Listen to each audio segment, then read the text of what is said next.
పరలోకం అండి, అందమైనది. పరలోకమును బట్టి సంతోషించు. ఆ లోకము చాలా బాగుంటుంది. ఆ లోకం నువ్వు అనుభవించాలి. అయితే నువ్వు ఓపికతో నువ్వు మహిమ, ఘనత, అక్షయతను వెదకతే నీకు నిత్య జీవం వస్తుంది. ఓపిక ఓపిక ఓపిక ఉందా? ఓపిక నీకు రావడానికి ఓపిక ఉందా? చదవడానికి ఓపిక ఉందా? రాసుకోవడానికి ఓపిక ఉందా? రాసుకోరు కొంతమంది రాసుకోరు. ఎందుకంటే ఓపిక లేదు. అన్నం గంట సేపు అయినా నోట్లో ముద్దెట్టడానికి ఇష్టపడుతుంది, కానీ అరగంట కింద చేయి పెట్టి రాయడానికి మాత్రం ఇష్టపడదు. ఎంత మంచిదో ఇది. అది కదండి, గంట సేపు అయినా ఈ శరీరంతో కలిపి కలిపి కలిపి కలిపి కలిపి కలిపి ఇది ఎంత బాగుంది. జరగుంది సరే, ఈజీగా రాసుకోవడానికి అంత సుఖవంతంగా ఉండి పెన్ను పట్టుకొని ఇలాగంటే అయిపోయిన దాన్ని వదిలేసి దేని కొరకు నీ కష్టాన్ని చేసావు? యేసు ప్రభువారు అంటున్నారు, క్షయమైన ఆహారము కొరకు కష్టపడకండి. వాక్యం నేర్చుకో, వాక్యం చెప్పు, అక్షయతని వెతుకు. అక్కడ ఉన్నది కష్టం. అది క్షయమైన ఆహారములో నీకు ఉండేది కష్టం. అక్షయమైన ఆహారము కొరకు నువ్వు ఆలోచిస్తే అక్కడ నీకు ఉండవలసింది ఓపిక. ఓపిక రాసుకోవడానికి ఓపిక, క్షమించాలి ఓపిక, దేవుని దగ్గర రావాలి ఓపిక, మెట్లెక్కాలి ఓపిక, చీపులతో తొడాలి ఓపిక. ఆడోళ్ళైనా వచ్చి చీపుర్లు ఉన్నాయని తెలిసినా సరే ప్రార్థనకు వస్తుంటే ఈ మగోళ్ళు 6 వచ్చారండి. ఇందులో జ్ఞానం ఉన్నది. 6 కదండి, మరి 6 వీళ్ళందరూ నిండిపోయారు. వీళ్ళు పని ఉందని తెలిసినా వచ్చారు.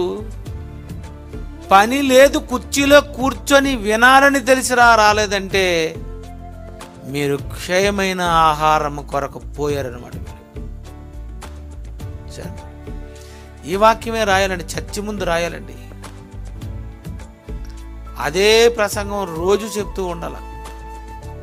నువ్వు ఎటు వెళ్ళిపోతున్నావు అని రాసి కిందన, క్షయమైన ఆహారం కొరకైనా. చూడండి, ఈరోజు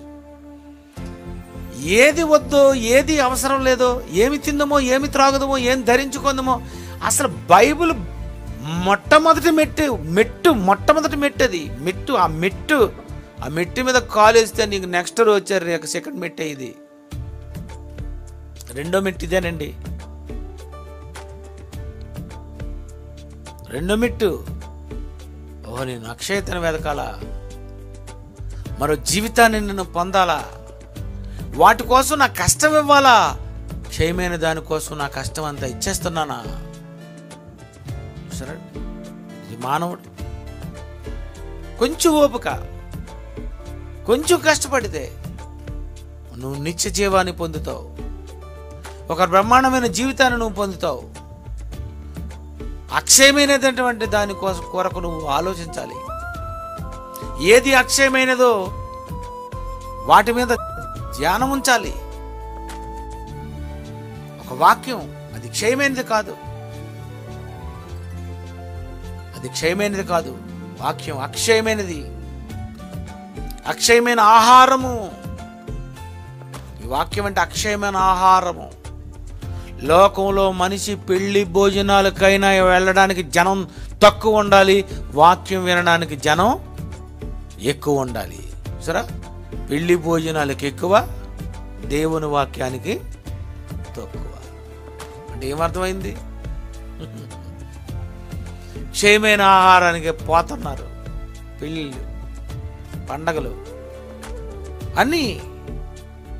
ఈరోజు పిల్లరా,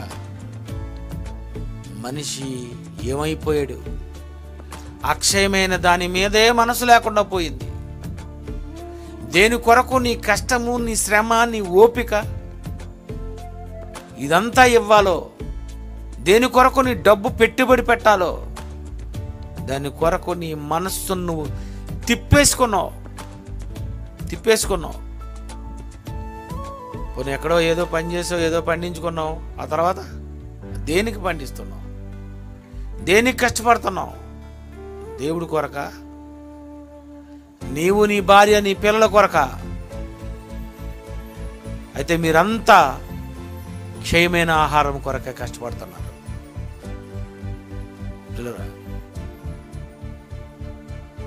మన జీవితం తరువాత ఉన్నటువంటి ఒక అందమైనటువంటి జీవితం, ఒక బ్యూటిఫుల్ లైఫ్. ఇది బ్యూటీ పోయే లైఫ్. ఇది నీ బ్యూటీ పోతుంది, ముసలైపోతుంది, క్షయమైపోతుంది. వీటి కొరకు ఏం ఆలోచిస్తావు? ఏదో ప్లేట్ మీద ఉన్నాము, ప్లేట్ ముందు ఉన్నప్పుడు అంతే 5-10 నిమిషాలతో అంతే అయిపోయింది.